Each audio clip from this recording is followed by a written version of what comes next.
Far beyond the edge of the Milky Way, in a system with 3 red suns, the Karathi Dominion ruled over 400 worlds. The Karathi were tall, scaled beings with long limbs and calm yellow eyes. They had never lost a war. For 3,000 years, every species they met had either joined the Dominion or been erased from the stars. Their fleets were built like art, sharp and gleaming, made to be feared. At the center of the Dominion sat the Iron Talon fleet, the pride of the Empire. It carried 12,000 warriors, 100 warships, and 1 flagship called the Dominion's Fang. The Fang was 3 kilometers long, covered in plates of black armor, and armed with weapons that could turn a moon into dust. It was led by Grand Admiral Van Threx, a Karathi who had conquered 11 worlds without losing a single ship. Threx stood on the bridge of the Fang, looking at a small blue star system on the main screen. His science officer, a thin Karathi named Sela Doran, stood beside him with a datapad in her clawed hand. "Report," Threx said. His voice was deep and slow, like stone grinding on stone. "Third planet from the star," Sela said. "Water world. Life confirmed. The species calls itself human. They have only recently left their own solar system. Their ships are slow. Their weapons are primitive by our standards. They have no shields, no jump drives faster than our smallest scout ships." Threx did not smile, because Karathi rarely did, but something in his eyes changed. It was the look he always had before an easy conquest. "And their defense fleet?" Sela checked her pad again. "Scattered. Small. Most of their ships are cargo haulers or mining vessels converted for war. We count perhaps 200 armed vessels total, across their whole system. None of them match even our smallest cruiser in firepower." "Good," Threx said. "Send the signal to the Dominion Council. Tell them Earth will fall within 1 cycle. I want the Iron Talon fleet ready to depart in 3 days." Sela bowed her head and left to carry out the order. Threx turned back to the screen, watching the small blue dot that represented Earth. He had fought stronger enemies than this. He had broken empires with real armies and real ships. This would be nothing. This would be a formality, a show of strength before the humans surrendered, as every species before them had. He did not know, standing there on his perfect bridge, that he was about to meet something his 3,000 years of history had never prepared him for. 200 light-years away, on a smaller and much less impressive world, humanity was in a state of complete panic. The news had come through an old research outpost near the edge of the solar system, a small station called Kepler Watch, that had been tracking deep space signals for over a decade. 3 weeks ago, its sensors picked up something strange, a massive gravitational wave pattern, moving toward Earth at a speed no human engine could match. The scientists at Kepler Watch ran the numbers 5 times before they believed it. Something enormous was coming, and it was not natural. By the time Earth's governments understood what was happening, it was too late to build anything new. The alien fleet, the Iron Talon fleet, was already on its way, and it would arrive in less than 4 months. 4 months was not enough time to build new warships. It was barely enough time to figure out what to do with the ships humanity already had. The United Earth Fleet, humanity's combined space defense force, was small and mostly made for peaceful work. Most of its ships were built for mining asteroids, hauling cargo between colonies on Mars and the Moon, or doing scientific research. Only a handful were true warships, built during a short border conflict with a Martian separatist group 20 years earlier. None of them were built to fight something like the Iron Talon fleet. At Fleet Command, deep under the mountains of Colorado, Admiral James Okafor stood in front of a room full of nervous officers and politicians. On the screen behind him was a list of every ship in humanity's fleet, ranked by combat power. It was not a long list, and it was not encouraging. "We have 61 days until first contact," Okafor said. His voice was steady, though his hands were not. "We cannot outbuild them. We cannot outgun them. What we can do is buy time, gather information, and hope that whatever comes after us learns something useful before the end." A young politician near the back of the room raised his hand. "Admiral, are you saying we should just give up?" "No," Okafor said. "I am saying we send our best ships to protect the population centers and hold everything else in reserve. There is one more thing we can try. It is not a good plan. It is the only plan we have left." He pulled up a new image on the screen. It showed an old, rusted ship, long and ugly, covered in dents and patchwork repairs. It looked more like a floating scrapyard than a warship, because that was exactly what it was. "This is the UES Junkyard Dog," Okafor said. "Originally built as a salvage and tow vessel for deep space wreck recovery. She's 23 years old. Her hull is a mess of parts from at least 6 different ship designs. She was scheduled for full decommission next month." "Why are we looking at a scrap ship, Admiral?" someone asked. "Because the Dog has something no other ship in our fleet has," Okafor said. "A crew that has survived things that should have killed them a dozen times over. Captain Sarah Reyes and her people have pulled bodies out of wrecks that no rescue team would go near. They've patched hull breaches with duct tape and prayer. They know how to survive with nothing, because nothing is usually what they have." He looked around the room at the doubtful faces. "I'm not sending the Junkyard Dog to win a battle," Okafor said. "I'm sending her because if anyone in this fleet can find a way to survive the impossible, it's that crew. Call it hope, call it desperation. Right now, it's what we have." Captain Sarah Reyes was elbow deep in a broken coolant pipe when the emergency call came through. She was 44 years old, with short gray-streaked hair and hands covered in permanent grease stains that no amount of washing ever fully removed. She had commanded the Junkyard Dog for 11 years, ever since the ship had been given to her as what everyone in the fleet quietly called a punishment posting. Sarah had never seen it that way. She loved the old ship. She had grown up poor on a mining colony near Jupiter, where nothing new ever came your way, and you learned to fix things with whatever you had. The Junkyard Dog felt like home. "Captain, you need to see this," said her second officer, a wiry man named Tomas Chen, sticking his head into the engine room. Tomas had been the Dog's chief engineer for 9 years, and could make a working weapon system out of a coffee maker and a smile.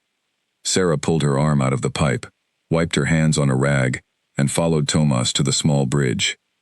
The Junkyard Dog's bridge was nothing like the sleek command centers on newer ships. It was cramped, filled with mismatched screens and control panels salvaged from a dozen decommissioned vessels, held together with cables and stubbornness. On the main screen was Admiral Okafor's face, looking more tired than Sarah had ever seen him. "Captain Reyes," Okafor said, "I need you and your crew back at Earth immediately. Full briefing on arrival. This is not a drill." "What's happened, Admiral?" Okafor paused. "We've detected an alien fleet inbound, 61 days out. It's big, Captain, bigger than anything we've ever seen." Sarah felt her stomach drop, but she kept her voice calm, the way she always did when things went bad. "Understood, Admiral. We'll be there in 18 hours. The screen went dark. Sarah turned to look at her small bridge crew. Tomas at engineering, Priya Nair at the pilot's seat with her quick hands, already moving over the controls, Marcus Webb checking the ship's aging weapon systems, and young Ali Osei, barely 22, monitoring communications with wide eyes. "You heard the man," Sarah said. "Priya, plot us a course home, fast as the old girl will go." "Aye, Captain," Priya said, though her voice shook slightly. As the Junkyard Dog turned toward Earth, its old engines groaning with the effort, Sarah stood at the front viewport and stared out at the stars.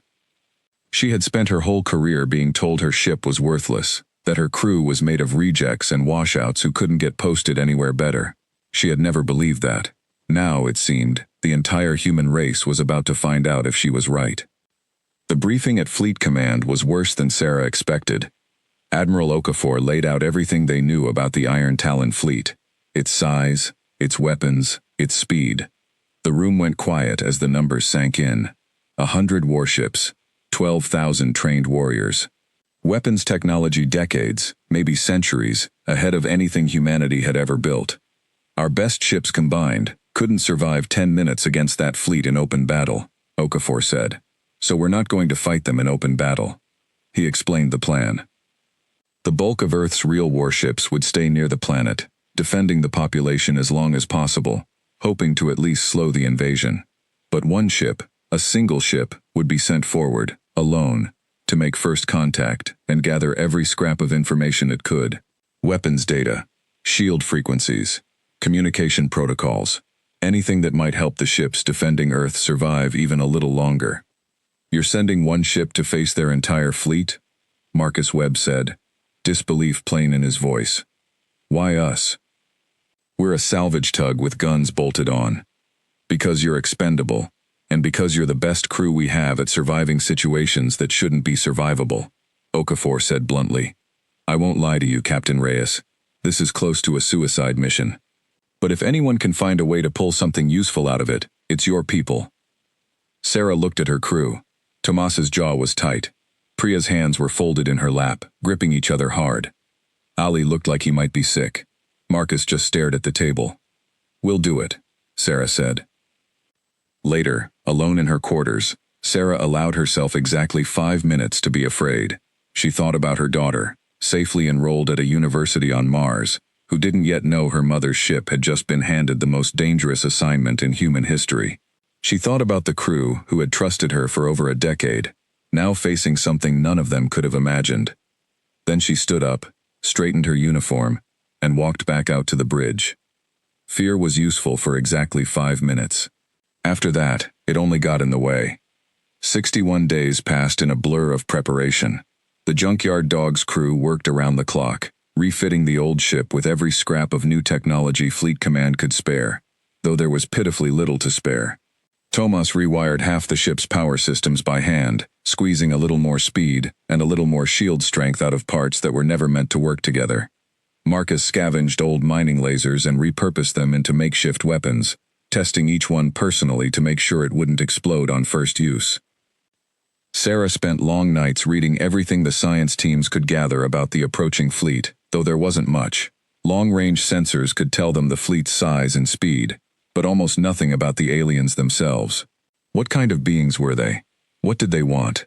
Would they even listen to a signal from a ship as small and broken-looking as the Junkyard Dog? On the 58th day, Ali picked up the first clear transmission from the approaching fleet. It wasn't words, not yet, just a signal, repeating over and over, in a pattern their computers slowly began to decode. It was, as far as anyone could tell, an announcement, a declaration. They're telling everyone in range to submit, Ali said quietly, reading the translated text off his screen.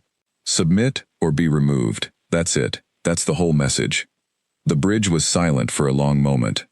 Well, Tomas finally said, trying and failing to sound casual, that's not exactly a warm welcome. Sarah stared at the message on the screen. Submit or be removed. No negotiation offered. No curiosity about who they were talking to. Just a demand, backed by a fleet powerful enough to make good on its threat. Get me everything you can on their signal pattern, Sarah said. If we're going to talk to them, I want to understand how they think first.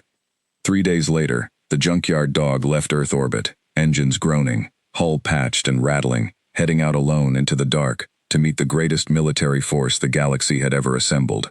Behind them, the whole of humanity watched and waited, hoping that somehow, against every reasonable expectation, their worst ship might find a way to matter. Sarah stood at the viewport as Earth shrank behind them, a small blue marble swallowed by the black. She thought of everything her crew had survived together, every impossible repair, every disaster that should have ended them but hadn't. Setting course to intercept, Priya said softly. Take us out, Sarah replied. Let's go meet the neighbors. The Junkyard Dog turned toward the darkness, and toward the Iron Talon fleet waiting somewhere beyond it, utterly unaware of what it was truly sailing into. The Iron Talon fleet crossed into the outer edge of the solar system on schedule, exactly as Grand Admiral Van Threx had planned. 100 warships moved in perfect formation, their black hulls catching the dim light of the distant sun. At the center of it all, the Dominion's fang glided forward like a great predator, patient and certain of its victory. Threx stood on the bridge, watching the sensor readings update. His science officer, Sela Doran, approached with her datapad, her expression unusually puzzled. Admiral, we have a contact, she said. One ship, approaching from the direction of the third planet. One ship? Threx raised a scaled brow. Send me its specifications. Sela transferred the data to the main screen. Threx studied it for a long moment, and for the first time in longer than he could remember, he felt something close to confusion. The ship was small, barely 1/10 the size of the Fang. Its hull showed clear signs of extensive damage and repair, patched over so many times that its outer shape was almost impossible to define. Its engines were mismatched, running at power levels that fluctuated wildly. Its weapons signature was weak and strange, unlike anything in the Dominion's records. "Is this a scout?" Threx asked. "A probe of some kind?" "Unknown, Admiral," Sella said. "It carries life signs, human life signs, approximately 12 individuals aboard." Threx looked at the image again, at the ugly, broken little ship crawling toward his perfect fleet. He almost laughed, though laughter was not something Karathi commonly did. "They sent us a crew of 12, he said slowly, in what appears to be a garbage scow, to meet the Iron Talon fleet. It would seem so, Admiral. Is this an insult? A trick?" Sella checked her readings again. "I detect no weapons charge, no aggressive maneuvers. The ship is broadcasting an open communication request." Threx considered this. In 3,000 years of conquest, he had seen many strange responses to the Dominion's arrival. Some species sent their entire fleet in a desperate final battle. Some surrendered instantly. Some tried to flee. He had never once seen a species respond by sending a single broken ship to talk. "Open the channel," Threx said. "Let us see what these humans have to say for themselves." On the bridge of the junkyard dog, Ali Osei nearly fell out of his chair when the alien fleet's response came through. "They're answering," he said, voice cracking with nerves and excitement. "Captain, they're actually opening a channel." Sarah straightened her uniform, though it did little to make her look less like someone who had spent the last hour crawling through an access tunnel fixing a coolant leak. She took a breath and nodded to Ali. "Put it through." The main screen flickered, and an image appeared. Grand Admiral Van Threx looked out at them, tall and imposing, even through a screen, his yellow eyes calm and unreadable. Behind him, the bridge of the Dominion's Fang looked sleek and polished. Everything the junkyard dog was not. "I am Grand Admiral Van Threx of the Karathi Dominion," he said, his translated voice deep and slow. "You are aboard a vessel too small and too damaged to be a warship of any real fleet. Explain your presence, or be destroyed." Sarah kept her spine straight, and her voice level, though her heart was pounding. "I'm Captain Sarah Reyes, of the United Earth Fleet, aboard the UES Junkyard Dog. We're here to speak on behalf of the people of Earth." Threx's expression did not change, but something in his eyes sharpened with interest. "You are the representative of your entire species?" "This vessel?" "That's right," Sarah said. "We're not here to fight you, Admiral. We're here to ask you to turn around and leave our system in peace." For a long moment, Threx said nothing. Then, slowly, he did something Sarah had not expected. He smiled, or at least made the Karathi expression closest to one, a slight baring of teeth that looked more threatening than friendly. "Your species has spirit, Captain Reyes. I will grant you that. But spirit does not stop warships. The Dominion has conquered 400 worlds. Every species we have met has eventually submitted, one way or another. I offer you the same chance I offer everyone. Submit now, and your people will be spared unnecessary suffering. Resist, and you will be removed, the same as any obstacle." "And if we don't submit, and we don't fight either?" Sarah asked. "What then?" Threx tilted his head slightly, as if the question genuinely puzzled him. "There is no third option, Captain.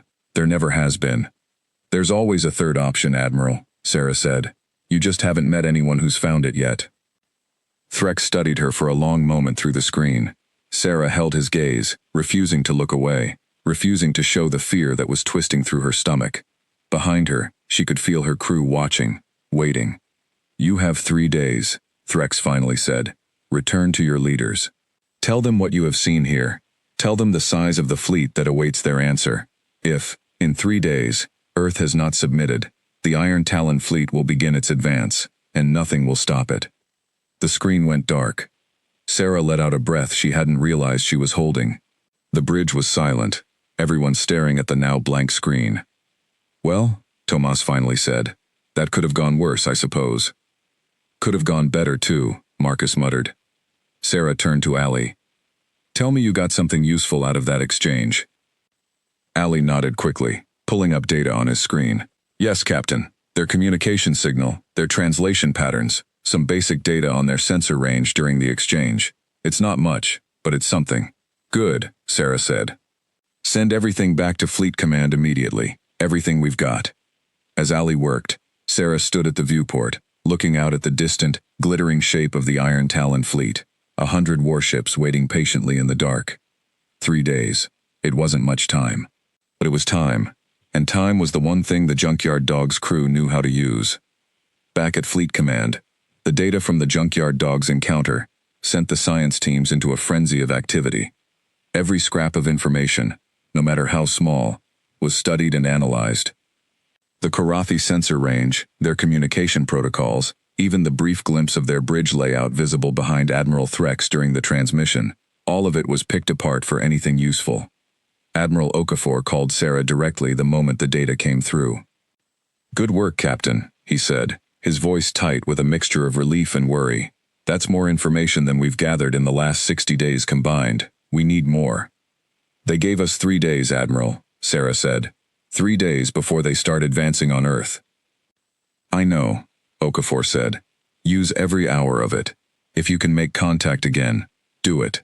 Learn everything you can." Sarah closed the channel and turned to her crew. They looked exhausted already, and the real fight hadn't even begun.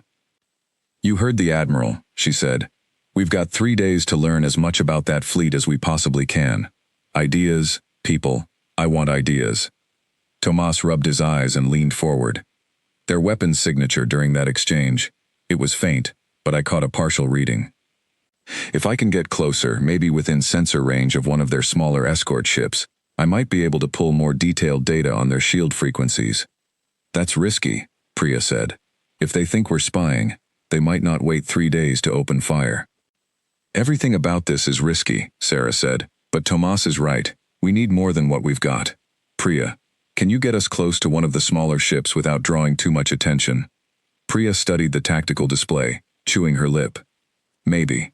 Their formation isn't perfectly tight. There are gaps between the escort ships and the main fleet. If I'm careful, I might be able to slip along the edge without triggering a full alert." "Do it," Sarah said. "Slow and careful. We're not trying to provoke a fight. We're trying to learn."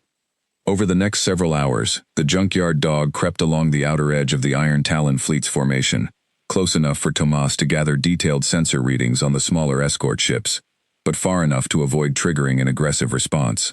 It was slow, careful work, the kind of patient maneuvering that Priya had spent years perfecting while navigating debris fields and asteroid belts during salvage runs. What they found surprised everyone. "They're shields," Tomas said, staring at his readings with a frown. "They're strong, incredibly strong, but they're also rigid. Look at this pattern.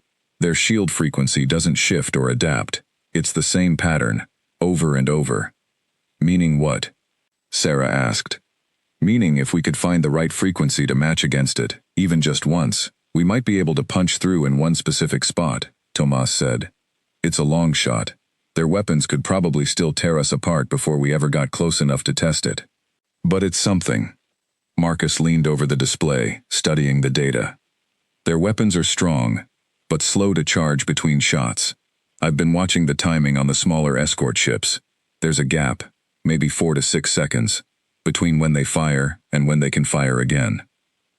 "So they hit hard, but they hit slow," Sarah said, thinking it over. "And their shields don't adapt." "That's a start," Tomas said. "Not a war-winning start, but a start." Sarah nodded slowly, an idea beginning to form at the edges of her mind, though it was still too vague to put into words. She thought about her years running salvage operations, about all the times she and her crew had faced impossible odds and found a way through, not by being stronger, but by being smarter, by finding the one weak point that no one else had noticed. "Keep gathering data," she said. "Everything you can find. I have a feeling we're going to need every advantage we can get." On the second day, something unexpected happened. A single small vessel broke away from the main body of the Iron Talon fleet and approached the Junkyard Dog directly. It was far smaller than the Fang, more the size of a large shuttle, and it moved with a kind of careful curiosity rather than aggression. "Captain, we're being hailed," Ali said, his voice tense. "It's not the Admiral this time. Different signature." "Put it through," Sarah said. The screen showed a different Korathi, younger looking than Threx, with a leaner build and restless, curious eyes. "This is Sela Doran, science officer of the Dominion's Fang. I request permission to approach your vessel for observation purposes only. I mean no threat. Sarah exchanged a glance with Tomas, who shrugged slightly. What kind of observation? Sarah asked.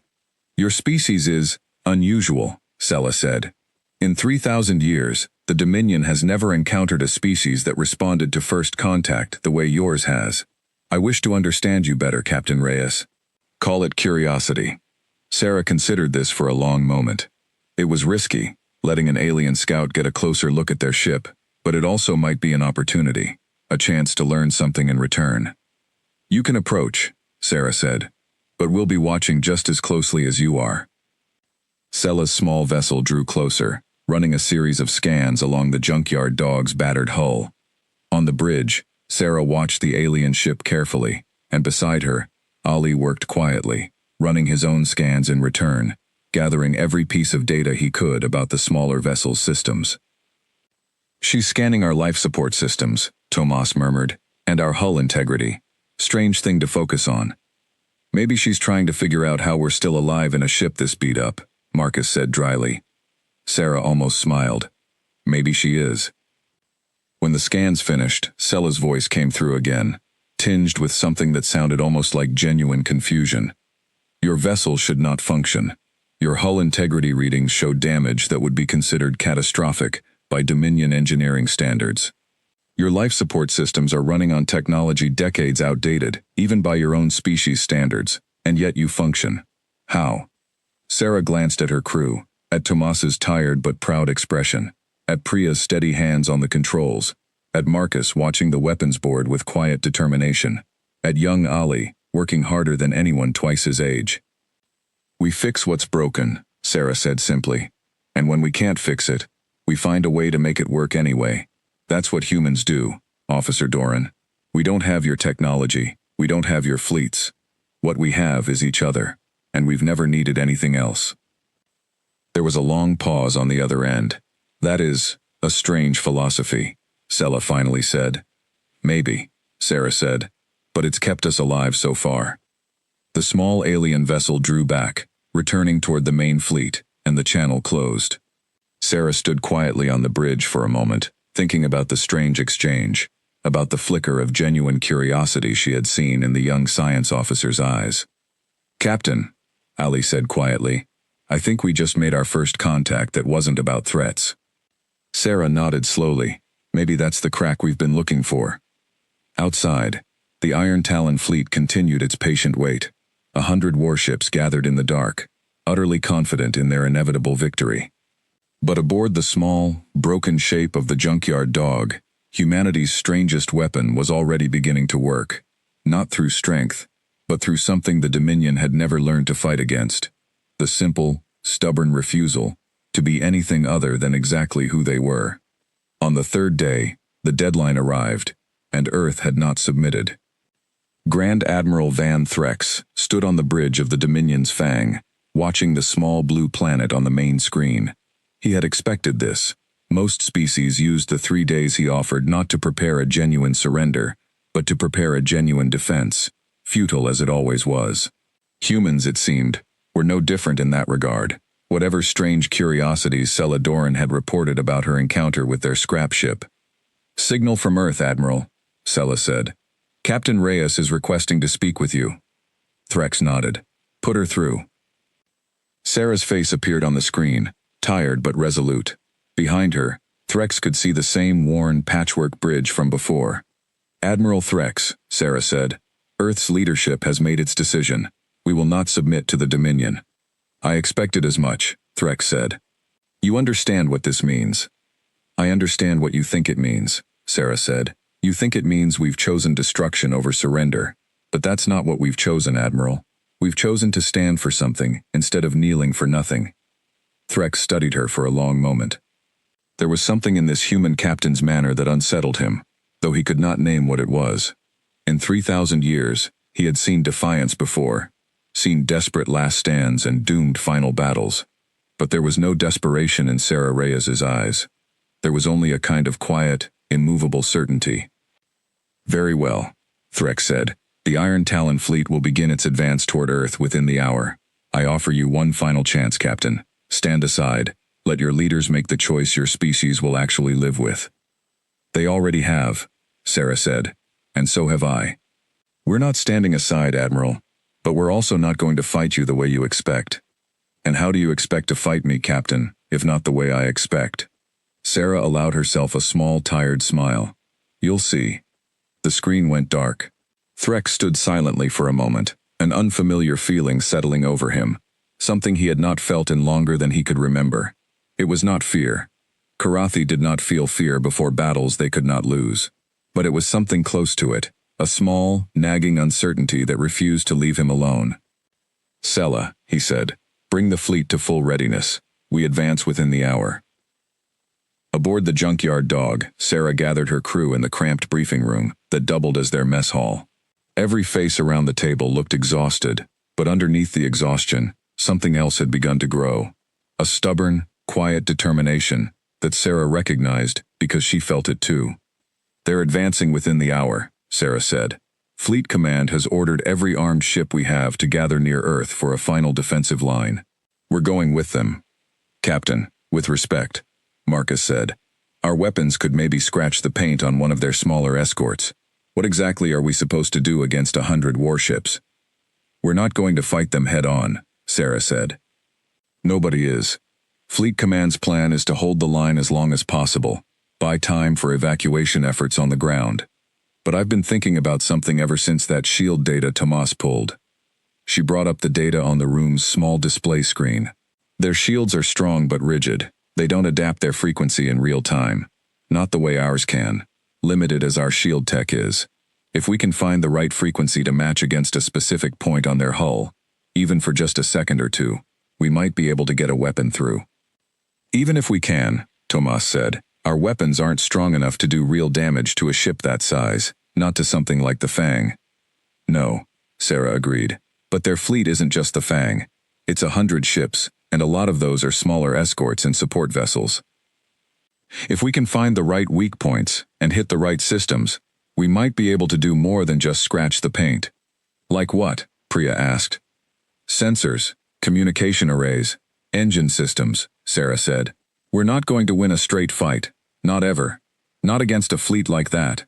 But if we can blind a ship, or cripple its engines, or knock out its ability to talk to the rest of the fleet, even for a few minutes, that's a few minutes where our defensive line has one less threat to deal with." Tomas leaned back, considering this. "It's not a bad idea, Captain. But it's going to be dangerous work. We'd need to get in close, closer than any sane person would want to get to a Dominion warship." "We've done dangerous work before," Sarah said. "We've flown into the middle of collapsing mining stations to pull survivors out. We've patched hull breaches while still under vacuum. This isn't so different, not really. It's salvage work. We're just salvaging time instead of people." Slowly, around the table, heads began to nod. Ali, who had been quiet through most of the meeting, finally spoke up. "Captain, I've been running the numbers on their communication protocols, from what we picked up during the 2 encounters," he said. "I think, if I had enough time, I could build something that mimics their communication signature. Not perfectly, but enough to maybe confuse their systems for a short window." Sarah raised an eyebrow. "Confuse them how?" "If their ships are talking to each other constantly, coordinating formations and targeting data, and suddenly they start receiving conflicting signals that look like they're coming from inside their own fleet," Ali said. "It could create real confusion. Maybe even get some of their ships firing on positions that don't actually have targets, or hesitating when they shouldn't." "That's brilliant, Ali," Sarah said, and the young ensign flushed with pride. "Get started on it immediately. Everyone else, I want every weapon system, every shield generator, everything on this ship checked, double-checked, and pushed to its absolute limit. We've got maybe an hour before that fleet starts moving.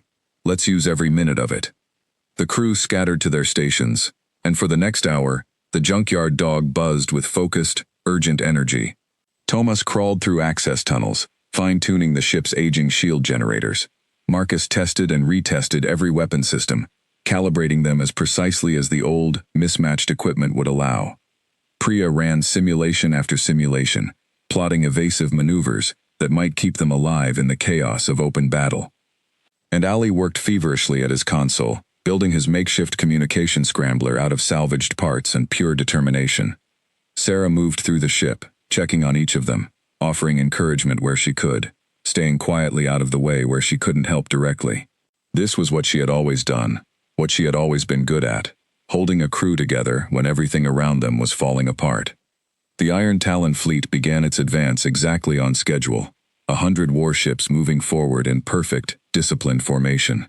On Earth, every remaining defensive ship gathered in a loose, desperate line, waiting for an enemy they knew they could not truly stop. The junkyard dog took up a position near the edge of the human formation, close enough to be part of the defense, but positioned to slip away and maneuver independently once the fighting began. Sarah stood on the bridge, watching the approaching fleet on the main screen, a wall of black warships stretching further than she could easily comprehend. "Captain," Ali said, his voice tight, "scramblers ready. It's not perfect, but it should work, at least for a little while." "Good," Sarah said. "Hold it until my mark. We want to use it when it'll do the most damage to their coordination, not just throw it away the second they get close." "Understood." The alien fleet closed the distance with terrifying speed, and within minutes, the first shots were exchanged. Human ships, outgunned and outmatched, opened fire on the approaching Karathi vessels, their weapons doing little more than scratching the enemy's powerful shields. In response, the Dominion's weapons tore through several human ships almost instantly, explosions blooming silently in the vacuum of space. Sarah watched the readouts with a tight jaw, forcing herself to stay focused despite the horror unfolding around her. "Priya, take us in, along the formation's edge. Marcus, target the escort ship at coordinates 317. That's the one with the weaker shield, reading Tomas found earlier." "On it, Captain," Priya said, guiding the junkyard dog in a tight, careful arc along the outer edge of the battle, weaving between debris and weapons fire, with the same steady hands that had once guided the ship through collapsing asteroid fields. Marcus locked onto the target escort ship, waiting for the precise moment when its shields cycled through the weak frequency Tomas had identified. Firing! The junkyard dog's weapons, old and mismatched as they were, punched through a small section of the escort ship's shields, striking directly into its engine housing.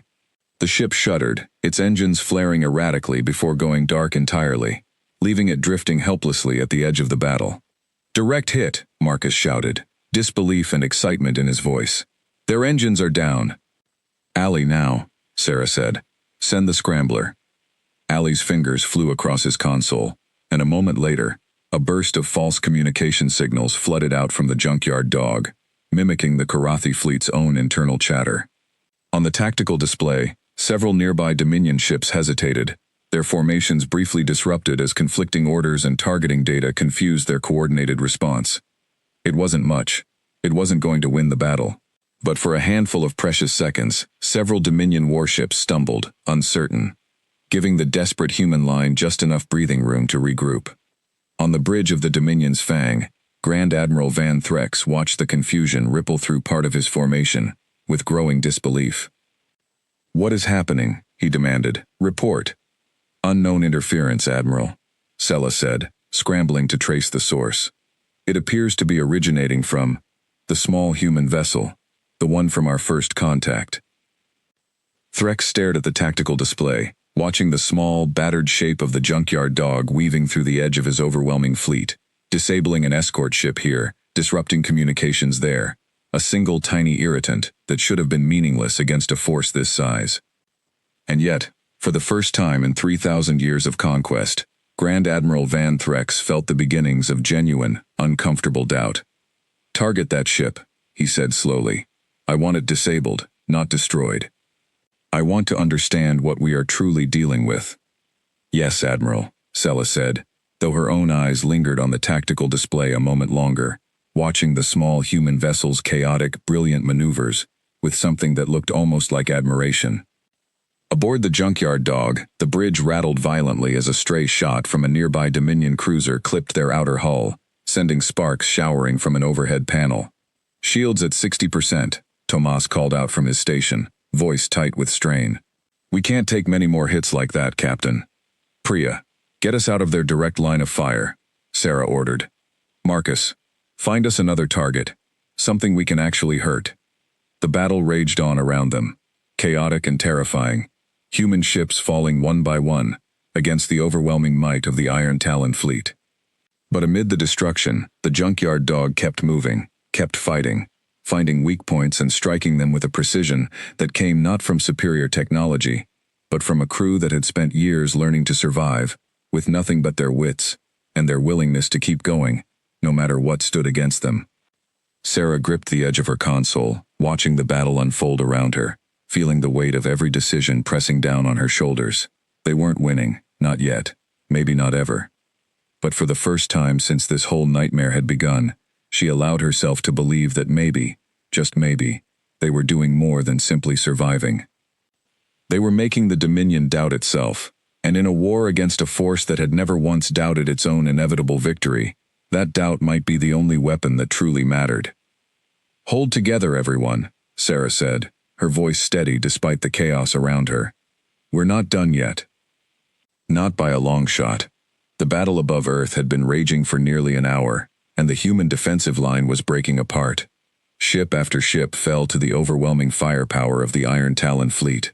Some were destroyed outright, bright flashes of light that vanished as quickly as they appeared. Others drifted, crippled and burning, their crews scrambling into escape pods that offered only the thinnest hope of survival. Admiral Okafor's voice crackled over the fleet-wide channel, giving orders, redirecting ships, trying desperately to hold together a defense that was crumbling faster than anyone had feared. Aboard the junkyard dog, the strain was showing everywhere. The bridge lights flickered from the last hit they'd taken. Smoke curled from a damaged conduit near the ceiling that Tomas hadn't had time to fix. Everyone's faces were streaked with sweat and grime, eyes red from hours of tension and adrenaline. "Shields at 30%, Tomas reported, his voice hoarse. "I can maybe squeeze a little more out of them, but not much, Captain." "Do what you can," Sarah said, gripping her console as another explosion rocked the ship. "Priya, status?" "Still flying," Priya said through gritted teeth, hands steady despite the chaos, weaving the ship between debris and weapons fire with practiced precision. Barely. On the tactical display, the situation looked grim. Of the 60-odd ships that had formed Earth's defensive line, fewer than 20 remained combat-capable. The Iron Talon fleet, despite the disruption and damage the junkyard dog and a handful of other resourceful crews had managed to inflict, still vastly outnumbered and outgunned everything humanity could throw at it. "Captain," Ali said, his voice tight, "I'm picking up movement from the Dominion's fang. It's breaking formation. It's coming this way." Sarah's blood ran cold. On the main screen, the massive shape of the enemy flagship separated from the main body of the fleet, turning its course directly toward the small, battered shape of the junkyard dog. "They noticed us," Marcus said grimly. "Of course they did," Sarah said, forcing her voice to stay steady. "We've been the biggest thorn in their side all battle. All right, everyone, listen up. We are not going to survive a direct engagement with that ship. We need options, and we need them now." The bridge fell into a tense, focused silence as everyone's minds raced. Sarah looked at the tactical display, at the massive shape of the fang bearing down on them, and felt the cold weight of an impossible decision settling over her. "Tomas," she said slowly, an idea forming. "You said their shields don't adapt in real time, right? That they run the same frequency pattern over and over?" "That's right," Tomas said. "Why?" "What if we could hit them with everything we've got, all at once, timed perfectly, to that one weak window in their shield pattern, not their whole ship, one system, something critical?" Tomas's eyes widened as he understood what she was suggesting. Their main shield generator. If we could time a strike perfectly, hit it right as their frequency cycles through its weakest point, we might be able to knock out their shields entirely, even if just for a short time. "Would that be enough to actually hurt them?" Priya asked. "Maybe not us alone," Sarah said. "But if we can knock down the Fang's shields, even for 30 seconds, and get the word out to every remaining human ship to focus fire on that exact window, we could actually hurt their flagship," Marcus finished, understanding dawning in his eyes. "Really hurt it." "It's a long shot," Tomas warned. "We'd need perfect timing, and getting close enough to hit their shield generator directly means getting closer to that ship than anything sane would recommend." "When has anything about this crew ever been sane?" Sarah said, allowing herself a small, tired smile. "Ali, get me a channel to every remaining human ship, right now. Tomas, I need that shield frequency pattern refined as precisely as you can get it. Priya, plot me a course that gets us close enough to their shield generator without getting us killed in the process. Marcus, get every weapon system on this ship ready to fire on my mark. The crew scattered to their tasks with renewed urgency, exhaustion pushed aside by the desperate hope of a real chance, however small.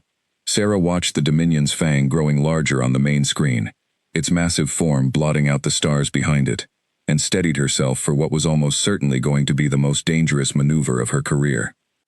On the bridge of the Dominion's fang, Grand Admiral Van Threx watched the small human vessel on his screen, with an intensity that surprised even himself.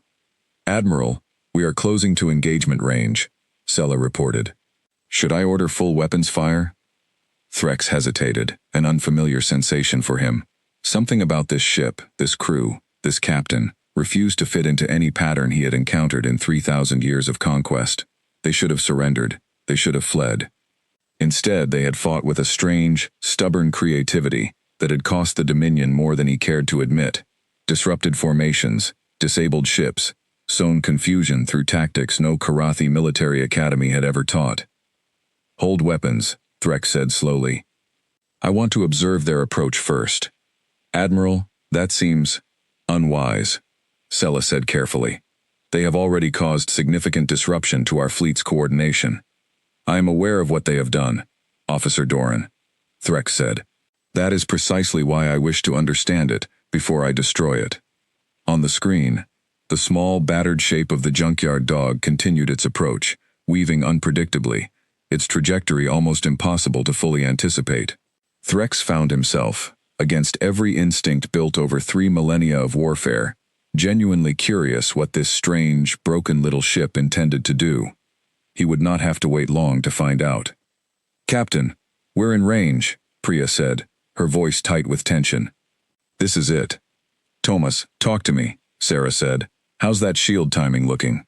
"I've got it," Thomas said, sweat beading on his forehead as he worked frantically at his console. "Their pattern cycles every 4.7 seconds. There's a window, less than half a second wide, where the frequency dips low enough for us to punch through.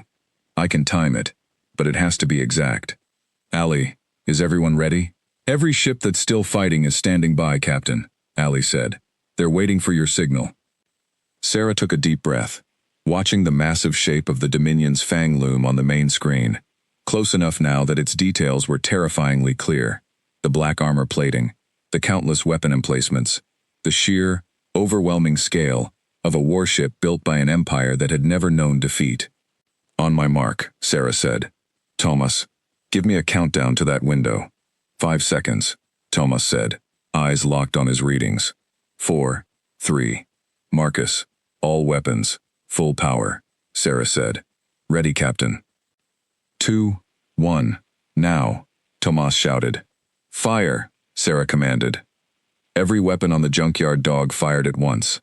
A desperate, focused burst of energy, aimed directly at the precise, narrow window Tomas had calculated. For one agonizing moment, nothing seemed to happen, and Sarah's heart clenched with the fear that they had failed, that all of this had been for nothing. Then the shields around the Dominion's fang flickered, and died. "Direct hit!" Marcus shouted, disbelief and triumph mixing in his voice. "Their shields are down." "Ali, now, send the signal," Sarah ordered. Ali's fingers flew across his console, relaying the critical information to every remaining human ship in the battle. For a brief, precious window of time, the Dominion's mightiest warship stood exposed, undefended, vulnerable in a way it had never been in 3,000 years of unbroken conquest.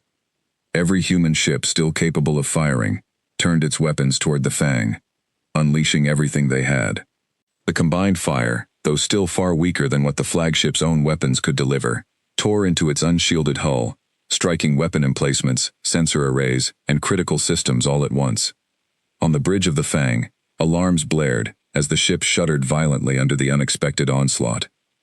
Grand Admiral Van Threx gripped his console, staring in genuine shock at the damage reports scrolling across his screen. "Shields restored, now," he barked. "Working on it, Admiral," came the frantic response from engineering. "It will take several minutes to bring the primary generator back online." Threx stared at the tactical display, watching his fleet's formation scrambling to respond, watching the small, broken shape of the junkyard dog, already pulling away, evading the retaliatory fire that filled the space where it had been only moments before. For the first time in 3,000 years, Grand Admiral Van Threx felt something he had never truly experienced before. It was not quite fear. It was the cold, unfamiliar realization that his empire's absolute certainty of victory might not, in fact, be so absolute after all. Aboard the junkyard dog, the bridge erupted in stunned, exhausted celebration as the tactical display showed the damage inflicted on the Dominion's flagship. "We hit them!" Ali shouted, disbelief and joy in his voice. "Captain, we actually hit them!" But the celebration was short-lived. Alarms blared across the junkyard dog's console as several smaller Dominion escort ships, furious and alert now, turned their full attention toward the small human vessel that had dared to wound their flagship. "Captain, multiple contacts inbound!" Priya shouted. "They're coming right for us." "Evasive maneuvers, now," Sarah ordered. The ship lurched violently as Priya threw it into a desperate series of maneuvers, weaving between incoming fire with skill born of years, navigating far more mundane, but no less dangerous, obstacles. Explosions bloomed around them, close enough to rattle the entire ship, close enough that Sarah could feel the impact through the deck plating beneath her feet. "Shields are gone, Captain," Tomas shouted. "We're running on hull integrity alone now." "Hold together, old girl," Sarah murmured, gripping her console as the ship shuddered under another near miss. "Just a little longer." A stray shot clipped their engine housing, and the whole ship jolted violently, throwing Ali from his seat and sending sparks showering across the bridge. Sarah scrambled to help him back up, her own hands trembling with adrenaline and exhaustion. "Engines at 40%, Tomas shouted. "We can't take much more of this, Captain." Sarah looked at the tactical display, at the swarm of enemy ships closing in around them, and felt the weight of an impossible choice pressing down on her. They had done something no one thought possible. They had wounded the Dominion's greatest warship, shaken its 3,000-year record of absolute victory. But now, surrounded and crippled, it seemed the junkyard dog's small miracle might be about to come to its end. "Captain," Priya said quietly, her voice steady despite the chaos. "Orders?" Sarah stared at the screen for a long moment, thinking of everything her crew had survived together, every impossible odd they had faced and somehow overcome. She thought of Earth, still burning below them, still fighting, still hoping. "We're not done yet," Sarah said, forcing steel into her voice despite the exhaustion pulling at every part of her. "Ali, I need every scrap of that scrambler technology you can give me, right now. Tomas, I need whatever you can pull from those engines. Priya, get us moving. Anywhere, everywhere. Don't let them get a clean shot." "And then what, Captain?" Marcus asked. Sarah looked at her crew, battered and exhausted but still fighting, still refusing to give up, and felt something steady settle over her despite the chaos surrounding them. "And then," she said, "we finish what we started." The junkyard dog shuddered under another near miss, alarms screaming across every console on the cramped bridge. Sarah gripped her chair, watching the swarm of Dominion escort ships closing in around them, their weapons charging for what might be the final, fatal strike. "Captain, I've got the scrambler ready again," Ali said, sweat dripping down his face as his fingers flew across his console. "But it's not going to work the same way twice. They'll have adjusted their systems after the last time." "Do what you can," Sarah said. "Buy us any time you can find." Tomas's voice crackled through, strained and desperate. "Engines are at 30% and dropping, Captain. I can't keep this up much longer. Something's got to give." Sarah stared at the tactical display, watching the closing net of enemy ships, feeling the walls of the impossible situation pressing in from every direction. They had done something remarkable, something no one, not even Sarah herself, had truly believed was possible. They had wounded the Dominion's flagship, shattered its aura of absolute invincibility, but now, surrounded and crippled, it seemed that miracle might cost them everything. Then, unexpectedly, the enemy ships began to pull back. "Captain," Priya said, confusion clear in her voice. They're disengaging." Sarah stared at the screen, disbelief washing over her exhausted mind. The Dominion escort ships that had been closing in for the kill were indeed pulling away. reforming into a defensive formation around their crippled flagship, instead of finishing off the small human vessel that had wounded it. Ali, what's happening? Are you picking up any communication? Ali worked frantically at his console. I'm picking up a transmission, Captain. It's addressed to us. Direct channel from the Fang. Put it through, Sarah said, bracing herself for whatever might come next. Grand Admiral Van Threx's face appeared on the screen, and for the first time since their initial encounter, Sarah saw something different in his yellow eyes. The absolute unshakable certainty was gone, replaced by something that looked almost like genuine respect, mixed with a deep and uncomfortable confusion. Captain Reyes, Threx said slowly. In 3,000 years, the Dominion has never lost a single ship to a species we deemed primitive. Today, your single vessel, the smallest and most damaged ship in your entire fleet, has done what no other force in known space has managed. You have wounded my flagship. Sarah said nothing, waiting, unsure what was coming next. I do not understand your species, Threx continued. You have no advanced technology. Your ships are held together by what appears to be little more than stubbornness and improvisation, and yet you fight with a creativity, a resilience, that nothing in 3,000 years of Dominion conquest has prepared me for. We're not fighting with technology, Admiral, Sarah said quietly. We're fighting with everything we have left, and when you've got nothing but everything you have, you find out just how far that can carry you. Threx was silent for a long moment, studying her through the screen. Behind him, Sarah could see the Fang's bridge crew working urgently to restore the ship's damaged systems, the aftermath of the strike still visible in flickering lights and scrambling engineers. I am recalling the Iron Talon fleet, Threx finally said. The words hit the bridge like a physical shock. Sarah stared at the screen, hardly daring to believe what she had just heard. You're withdrawing? The Dominion Council did not send this fleet to fight a prolonged war of attrition against an unpredictable enemy, Threx said. We were sent to demonstrate strength, to secure a swift and total submission. Your species has shown us that swift and total submission is not something you offer easily, if at all.